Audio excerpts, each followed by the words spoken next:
నమస్కారం, welcome to NSN news. నేను మీ బాలు సిరినేని. ప్రధానమంత్రిగా నరేంద్ర మోడీ మూడోసారి ప్రమాణ స్వీకారానికి రంగం సిద్ధమైంది. ఈ రోజు సాయంత్రం 7:15 ఢిల్లీలోని రాష్ట్రపతి భవన్లో జరగనున్న కార్యక్రమంలో మోదీతో రాష్ట్రపతి ద్రౌపది ముర్ము ప్రమాణ స్వీకారం చేయించనున్నారు. మోదీ ప్రమాణ స్వీకారం సందర్భంగా ఢిల్లీలో హై అలర్ట్ ప్రకటించారు. ప్రధానిగా మోడీ ప్రమాణ స్వీకారానికి ముందు రాజ్ఘాట్లో మహాత్మా గాంధీకి, ఢిల్లీలోని సదైవ్ అటల్ వద్ద మాజీ ప్రధాని అటల్ బిహారీ వాజ్పేయికి నివాళులర్పించారు. అనంతరం జాతీయ యుద్ధ స్మారకం వద్దకు వెళ్లి పుష్పగుచ్చం ఉంచారు.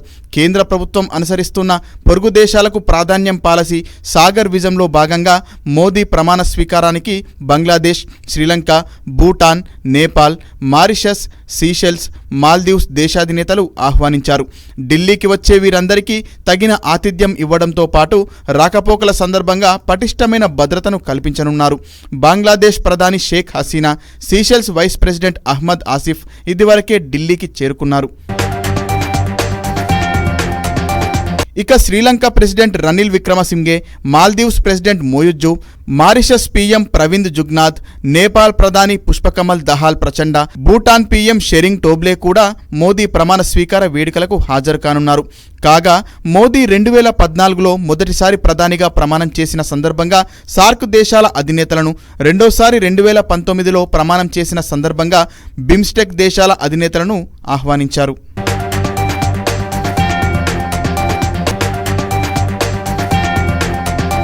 క్రికెట్ ప్రపంచం మొత్తం ఆసక్తిగా ఎదురుచూస్తున్న పోరు రానే వచ్చింది.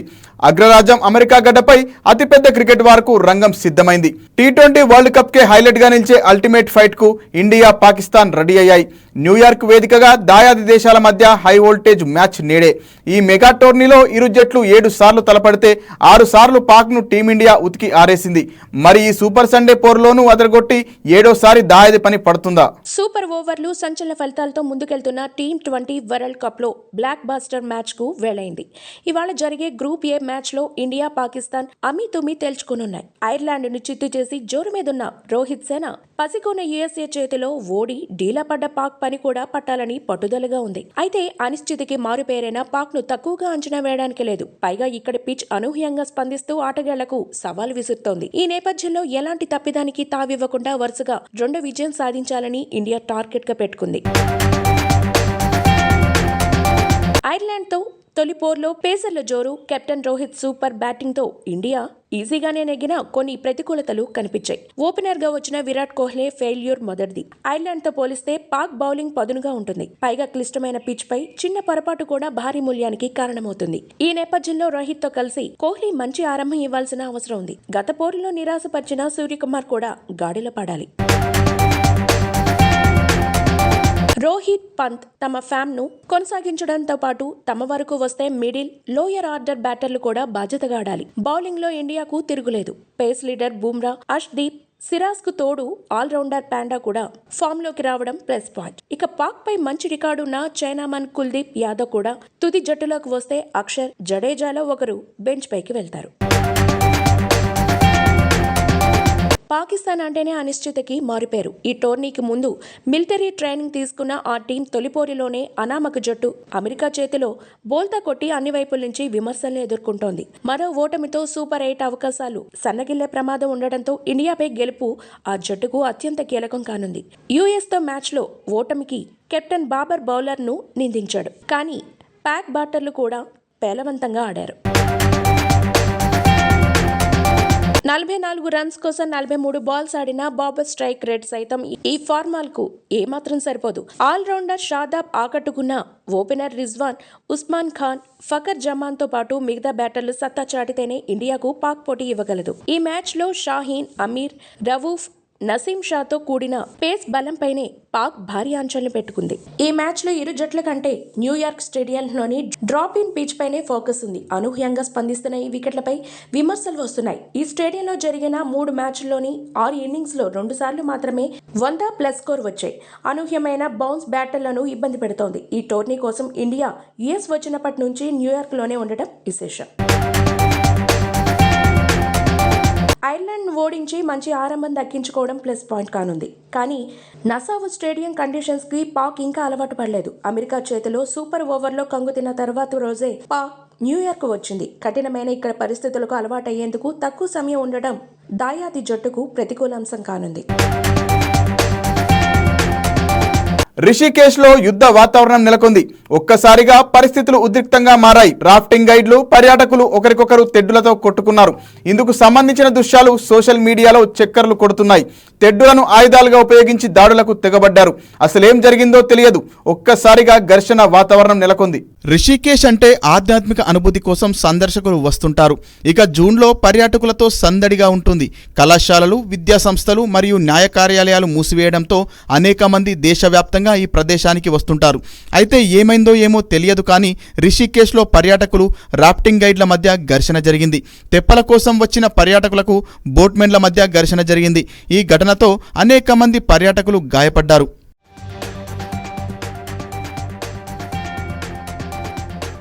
గంగానది ఒడ్డున జరిగిన ఈ ఘర్షణకు సంబంధించిన వీడియో రిషికేశ్లో వైరల్గా మారింది. ఒకరిపై ఒకరు దాడి చేసుకోవడం మరియు రివర్ రాఫ్టింగ్ ఔటింగ్ సమయంలో తెడ్డులను ఆయుధాలుగా ఉపయోగించడం కనిపిస్తోంది. నది ఒడ్డున కొంతమంది పర్యాటకులు మద్యం సేవిస్తున్నట్లు తెలుస్తోంది. అయితే గైడ్స్ ఇక్కడ మద్యం సేవించకూడదని సూచించారు. దీంతో పర్యాటకులు వారిపై ఎదురు తిరగడంతో ఈ ఘర్షణ జరిగినట్లుగా తెలుస్తోంది.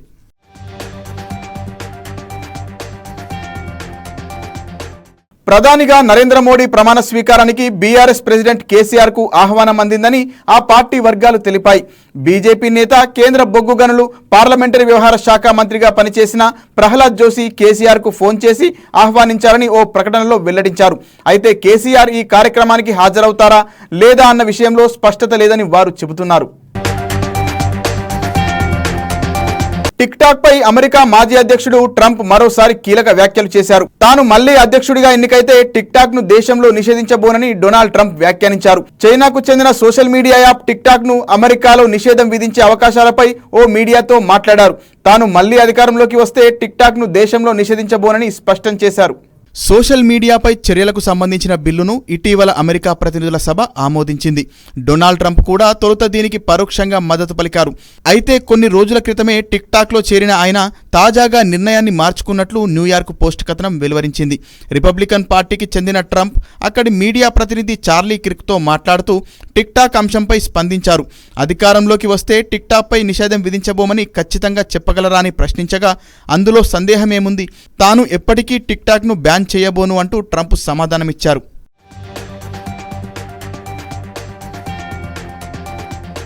అమెరికాలో టిక్ టాక్ ను నిషేధించేందుకు వీలుగా అధ్యక్షుడు బైడెన్ బిల్లును తీసుకొచ్చారు.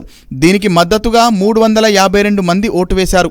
65 మంది మాత్రమే వ్యతిరేకించారు. మరోవైపు టిక్ టాక్ మాతృ సంస్థ బైట్ డాన్స్ దాని మెజారిటీ వాటాలను ఉపసంహరించుకోవాలని అమెరికా డిమాండ్ చేస్తోంది. దీనిని ప్రతిపక్ష రిపబ్లికన్ పార్టీ వ్యతిరేకిస్తోంది. జాతీయ భద్రత ప్రమాదంలో పడుతోందని వాదిస్తోంది. ఈ ఏడాది నవంబర్లో అధ్యక్ష ఎన్నికలు జరగనున్న తరుణంలో ట్రంప్ తాజా వ్యాఖ్యలు ప్రాధాన్యం సంతరించుకుంటున్నాయి. యువతను ఆకర్షించేందుకే ఆయన ఈ నిర్ణయం తీసుకున్నారన్న వాదనలు వినిపిస్తున్నాయి.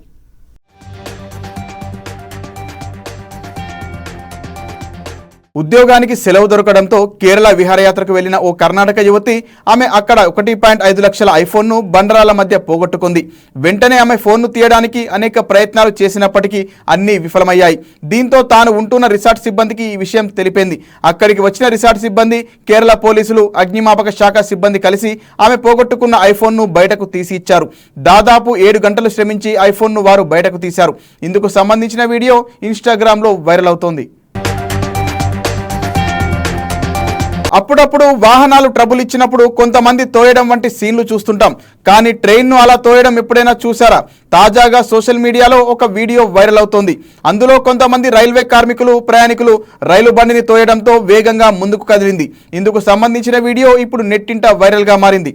అసలు ఇంతకీ ఏమైంది? ట్రైన్ను తోయాల్సిన పరిస్థితి ఎందుకు వచ్చింది? బీహార్లోని కియుల్ రైల్వే స్టేషన్లో మెమో రైలు ఆగి ఉంది. అందులో ఒక రైలు కోచ్ నుంచి సడన్గా మంటలు చెలరేగాయి. దీంతో అప్రమత్తమైన ప్రయాణికులు కిందకి దిగేసి ప్రమాదం నుంచి తప్పుకున్నారు.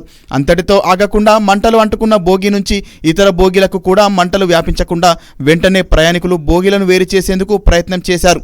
బోగీలను తోయగా రైలు వెనక్కి వెళ్లిపోయింది. దీంతో ప్రమాదం తప్పడంతో అందరూ ఊపిరి పీల్చుకున్నారు. ఇందుకు సంబంధించిన వీడియో వైరల్ అవుతోంది. లిఖిసరాయ్ జిల్లాలోని కియుల్ జంక్షన్ స్టేషన్లో ఈ ఘటన చోటు చేసుకుంది.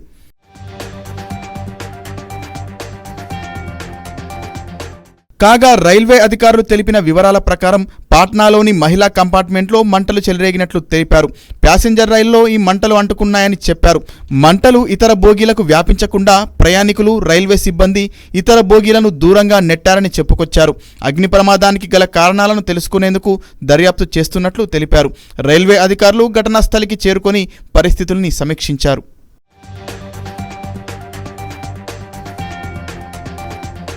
ఎన్నాళ్లకు అన్నట్టుగా అమరావతికి మంచి ఊపు వచ్చినట్టయింది. గత 5 సంవత్సరాల కాలం నుంచి నిర్వీర్యమైన పిచ్చి మొక్కలతో నిండి ఉన్న ప్రాంతం నేడు జనంతో కలకలలాడుతుంది. 33,000 ఎకరాలు ఇచ్చిన రైతులు ఆనందంతో చిందులు వేస్తున్నారు. అమరావతిని రాజధానిగా ఒప్పుకున్న మాజీ ముఖ్యమంత్రి జగన్మోహన్ రెడ్డి కేవలం కక్ష సాధింపు ధోరణితోనే అమరావతిని నిర్లక్ష్యం చేశారు. ఆయన ఓటమికి ఇది కూడా ఒక ప్రధాన కారణం. జగన్ అమరావతిని అభివృద్ధి పరిచి ఉంటే ఫలితం మరోలా ఉండేది.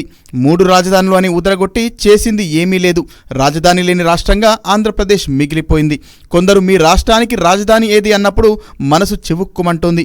2014లో తెలుగుదేశం అధికారంలోకి వచ్చాక ఉమ్మడి రాజధానిగా హైదరాబాద్ ఉన్న ముందు చూపుతో చంద్రబాబు నాయుడు అమరావతిని ప్రకటించారు.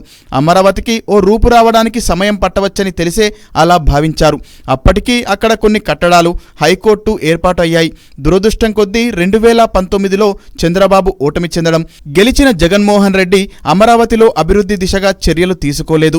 3 రాజధానులు అంటూ తీవ్ర జాప్యం చేశారు. అసలు 3 రాజధానులు అవసరమే లేదు. అమరావతిని వృద్ధి చేసి ఉంటే ఈ పార్టీకి ఓ సుందర నగరమై ఉండేది.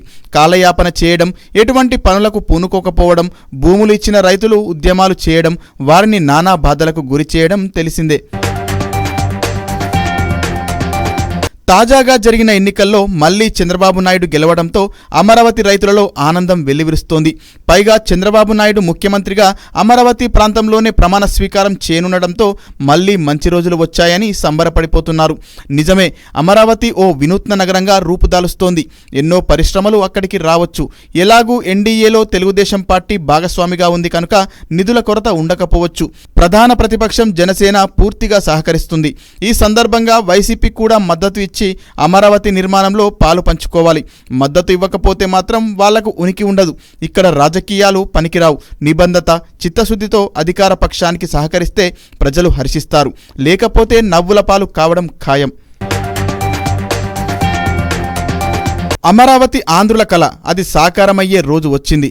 దీనికి ప్రధాన కారణం అక్కడి రైతులు మొక్కవోని దీక్షతో పోరాటాలు, త్యాగాలు చేసి నిబ్బరంగా నిలిచారు. ఇక ఏ శక్తి అమరావతిని ఆపలేదు, అడ్డుకోలేదు. భారతదేశంలో అమరావతిని చూడటానికి పర్యాటకులు కూడా వచ్చే అవకాశం ఉంది. దీనివల్ల రాబడి కూడా పెరగవచ్చు. పరిపాలన చూస్తూనే అక్కడ వేగంగా నిర్మాణాలు జరపాలి. అబ్బురపరిచే కట్టడాలతో, అపురూప నిర్మాణ శైలితో అమరావతికి అన్ని హంగులు అద్ది నభూతో నా భవిష్యత్ అనే విధంగా నిలవాలి. మనమంతా అమరావతికి జై కొడుతూ ప్రభుత్వానికి పూర్తిగా సహకరిద్దాం.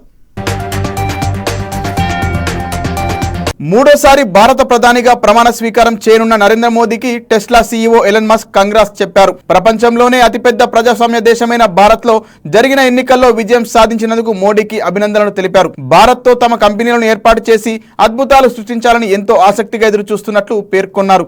2023 జూన్లో మోదీ అమెరికా పర్యటనలో భాగంగా ఎలన్ మస్క్ను కలిశారు. ఆయనతో పలు విషయాల గురించి చర్చించారు. తాజా ట్వీట్తో త్వరలోనే మస్క్ ఇండియాకు వచ్చి తన కంపెనీలు టెస్లా, స్టార్లింక్ వంటివి ఇక్కడ పనిచేసే విధంగా ఒప్పందాలు కుదుర్చుకునే అవకాశం ఉందని తెలుస్తోంది. అండర్ గ్రౌండ్ మైన్లలో అధునాతన టెక్నాలజీ అందుబాటులోకి తీసుకురావడానికి సింగరేణి సన్నాహాలు చేస్తోంది. ప్రస్తుతం కార్మికులను గన్ల లోపలికి తీసుకువెళ్లడానికి గంటల కొద్దీ టైం పడుతుంది. 8 గంటల డ్యూటీలో సగం టైం దానికే పోతుంది. దీంతో ఉత్పత్తి తగ్గి సంస్థకు నష్టం చేకూరుతుంది. నూతన టెక్నాలజీ సింగరేణిలో అమలు చేయడానికి సంస్థ ప్రయత్నాలు చేస్తుంది. ఈ నేపథ్యంలో కార్మికులను గనుల లోపలికి తీసుకెళ్లే టైంను తగ్గించుకొని నష్టాలను తగ్గించుకోవాలని సింగరేణి ప్రయత్నాలు చేస్తోంది. కార్మికులను నేరుగా మైనింగ్ జరిగే ప్రాంతానికి తరలించడం ద్వారా సమయం కలిసి వస్తుందని, ఇందుకోసం భారీ లిఫ్ట్ తరహాలో షాఫ్ట్ అనే కొత్త టెక్నాలజీని అందుబాటులోకి తీసుకురావాలని భావిస్తుంది. అడ్రియాలా మైన్, దాని పరిసర ప్రాంతాల్లోని మైన్లలో ఈ కొత్త టెక్నాలజీని అందుబాటులోకి తేవాలని సింగరేణి భావిస్తోంది. అదేవిధంగా రామగుండం పరిధిలోని యూజీ మైన్లో ఎక్కువ మందిని తరలించే లిఫ్ట్ తరహా షాఫ్ట్ టెక్నాలజీని అందుబాటులోకి తేనున్నారు. బొగ్గు తవ్వే ప్రాంతానికి బోర్ తరహాలో భారీ డ్రిల్లింగ్ చేసి నేరుగా లిఫ్ట్ లాంటి ఏర్పాట్లు చేస్తారు. ఇలాంటి లిఫ్ట్ షాఫ్ట్ టెక్నాలజీ ద్వారా ఒకేసారి ఎక్కువ మంది కార్మికులను నేరుగా మైనింగ్ చేసే ప్రాంతానికి తరలిస్తోంది. ఈ నేపథ్యంలో షాఫ్ట్ లిఫ్టులను ఏర్పాటు చేసేందుకు సన్నాహాలు చేస్తున్నారు. దీంతో టైం ఆదా కావడంతో పాటు ఉత్పత్తిని పెంచుకునే అవకాశం ఉంటుందని అధికారులు అంటున్నారు. ఒక్కో మైన్లో ఈ లిఫ్టుల ఏర్పాటుకు దాదాపు 100 కోట్ల వరకు ఖర్చవుతుందని అంచనా వేస్తున్నారు. అండర్ గ్రౌండ్ మైన్లలో బొగ్గు తవ్వడం, వెలికి తీయడంలో జాప్యం కారణంగా ఉత్పత్తి చాలా తక్కువగా ఉంటుంది. యూజీ మైన్కు ఇచ్చిన టార్గెట్లో కనీసం సగం రావడం కూడా కష్టంగా మారుతుంది. ఫలితంగా సింగరేణి పరిధిలోని 6 ఏరియాల్లో ఉన్న 22 అండర్ గ్రౌండ్ మైన్లలో కలిపి ఏడాదికి 2,249 కోట్ల నష్టం వస్తుంది. ఇక్కడ ఉత్పత్తి వ్యయం ఎక్కువగా ఉండడమే నష్టాలకు కారణం. ఈ నేపథ్యంలో కార్మికుల శ్రేయస్సును దృష్టిలో ఉంచుకొని నష్టాలు భరిస్తూనే కొత్త టెక్నాలజీని అందుబాటులోకి తేవడానికి సింగరేణి ప్రయత్నాలు చేస్తోంది. సింగరేణి 2024-25 ఆర్థిక సంవత్సరంలో మొత్తం 77 మిలియన్ టన్నుల బొగ్గును వెలికి తీయాలని టార్గెట్ పెట్టుకుంది. రాష్ట్రంలో ఉన్న 44 బొగ్గు గనుల నుంచి 72 మిలియన్ టన్నులు, ఒడిశాలోని నైని బ్లాక్ ద్వారా 5 మిలియన్ టన్నులు వెలికి తీయాలని లక్ష్యంగా పెట్టుకుంది. ఇందులో భాగంగా వేగంగా బొగ్గును ఉత్పత్తి చేసే టెక్నాలజీని అందుబాటులోకి తెచ్చుకునే ప్రయత్నాలు చేస్తోంది. అక్షర యోధుడు రామోజీ గ్రూప్ సంస్థల చైర్మన్ రామోజీరావు అంత్యక్రియలు ముగిశాయి. తెలంగాణ ప్రభుత్వ అధికారిక లాంఛనాలతో పూర్తి చేశారు. గౌరవ సూచకంగా పోలీసులు గాల్లోకి కాల్పులు జరిపారు. రామోజీ ఫిల్మ్ సిటీలోని విశాలమైన ప్రాంతంలో ఆయన నిర్మాణం చేయించుకున్న ఆ స్మృతి కట్టడం వద్దే అంతిమ సంస్కారాలు పూర్తి చేశారు. రామోజీరావు చితికి కుమారుడు ఈనాడు ఎండి సిహెచ్ కిరణ్ నిప్పంటించారు. రామోజీ గ్రూప్ సంస్థల సిబ్బంది, అభిమానుల జోహార్ రామోజీరావు నినాదాల మధ్య అంత్యక్రియలు ముగిశాయి. అంత్యక్రియల్లో టీడీపీ అధినేత చంద్రబాబు, నారా లోకేష్తో పాటు వివిధ రంగాలకు చెందిన ప్రముఖులు పాల్గొన్నారు. సుప్రీంకోర్టు రిటైర్డ్ ప్రధాన న్యాయమూర్తి జస్టిస్ ఎన్వి రమణ, తెలంగాణ మంత్రులు తుమ్మల నాగేశ్వరరావు, జూపల్లి కృష్ణారావు, సీతక్కతో పాటు బీజేపీ ఎంపీలు కిషన్ రెడ్డి, బండి సంజయ్ హాజరయ్యారు. ఏపీ నుంచి కేంద్ర మంత్రి సుజనా చౌదరి, ఎమ్మెల్యేలు పత్తిపాటి పుల్లారావు, చింతమనేని ప్రభాకర్, రఘురామ కృష్ణంరాజు, అరిమిల్లి రాధాకృష్ణ, వెనిగండ్ల రాము, పలువురు టీడీపీ నేతలు పాల్గొన్నారు. రామోజీ గ్రూప్ సంస్థల చైర్మన్ రామోజీరావు అంతిమయాత్రలో టీడీపీ అధినేత చంద్రబాబు నాయుడు పాల్గొన్నారు. అనంతరం రామోజీ భౌతిక కాయం వద్ద నివాళులర్పించి ఉద్విగ్నమైన క్షణాల్లో పాడెను మోశారు. ఈ కార్యక్రమానికి ఏపీ ప్రభుత్వం తరపున ఆర్పి సిసోడియా, రజత్ భార్గవ, సాయి ప్రసాద్ ఐఏఎస్ అధికారులు కూడా హాజరయ్యారు. ఈ రోజు సాయంత్రం ఎన్డీఏ ప్రధాని అభ్యర్థి నరేంద్ర మోడీ మూడోసారి ప్రధానమంత్రిగా ప్రమాణ స్వీకారం చేయనున్నారు. ఈ క్రమంలో ప్రమాణ స్వీకారోత్సవానికి ముందు ప్రధాని మోదీ తన కేబినెట్ మంత్రులు మరియు ఎంపీలకు తేనీటి విందు ఏర్పాటు చేశారు. తెలంగాణ నుంచి కేంద్ర మంత్రి కిషన్ రెడ్డికి మరోసారి చోటు దక్కగా బీజేపీ మాజీ అధ్యక్షుడు, జాతీయ ప్రధాన కార్యదర్శి కరీంనగర్ ఎంపీ బండి సంజయ్కు కేంద్ర కేబినెట్లో చోటు దక్కినట్లు ఆయనకు ఫోన్ కాల్ చేశారు. కాగా ఈ రోజు ప్రధాని మోడీతో పాటు బండి సంజయ్ ఢిల్లీలో కేంద్ర మంత్రిగా ప్రమాణ స్వీకారం చేయనున్నారు. ఖమ్మం జిల్లా మధిర క్యాంపు కార్యాలయంలో మధిర అభివృద్ధిపై అధికారులతో డిప్యూటీ సీఎం బట్టి విక్రమార్క సమీక్షా సమావేశం నిర్వహించారు. ఎన్నికల కోడ్ ముగిసింది. అధికారులు అభివృద్ధి పనులు వేగవంతం పెంచాలన్నారు. ఇది ప్రజాప్రభుత్వం, ప్రజలకు హామీలు ఇచ్చామన్నారు. అధికారుల జవాబుదారీతనంతో పనిచేయాలని తెలిపారు. మధిర అండర్ డ్రైనేజీ నిర్మాణం కోసం 25 కోట్లు మంజూరు చేసిందని తెలిపారు. కాగా రాజీవ్ ఆరోగ్యశ్రీ పథకం కింద యాంటీజియోగ్రామ్, పార్కిన్సన్, వెన్నునొప్పి వంటి ఖరీదైన వ్యాధుల చికిత్సలు, ఆరోగ్యశ్రీ పథకం కింద చికిత్సల ప్యాకేజీ ధరలను పెంచుతూ ప్రభుత్వం తుది నిర్ణయం తీసుకున్న విషయం తెలిసిందే. త్వరలో రాష్ట్రంలో స్థానిక సంస్థల ఎన్నికలు జరగనున్న నేపథ్యంలో బీజేపీ స్టేట్ చీఫ్గా సీనియర్ నేతలకు బాధ్యతలు అప్పచెప్పే అవకాశం ఉంది. ప్రస్తుత చీఫ్ కిషన్ రెడ్డిని కేబినెట్లోకి తీసుకోవడంతో పార్టీ బాధ్యతలు ఇతరులకు ఇవ్వచ్చు అని వాదనలు సెంట్రల్ పార్టీ నుంచి వినిపిస్తున్నాయి.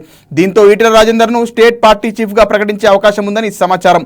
మిగిలిన ఎంపీల్లో డీకే అరుణ, ధర్మపురి అరవింద్, గోడం నగేష్, కొండా విశ్వేశ్వరరెడ్డిలకు ఎలాంటి బాధ్యతలు దక్కుతాయన్నది ఆసక్తికరంగా మారింది. ఇప్పుడు కేంద్ర మంత్రులుగా అవకాశాన్ని దక్కించుకుంటున్న కిషన్ రెడ్డి, బండి సంజయ్ బీజేపీ చీఫ్ బాధ్యతలు నిర్వర్తించిన వారే కావడం గమనార్హం. మరిన్ని వార్తలతో మళ్ళీ కలుద్దాం. నమస్కారం.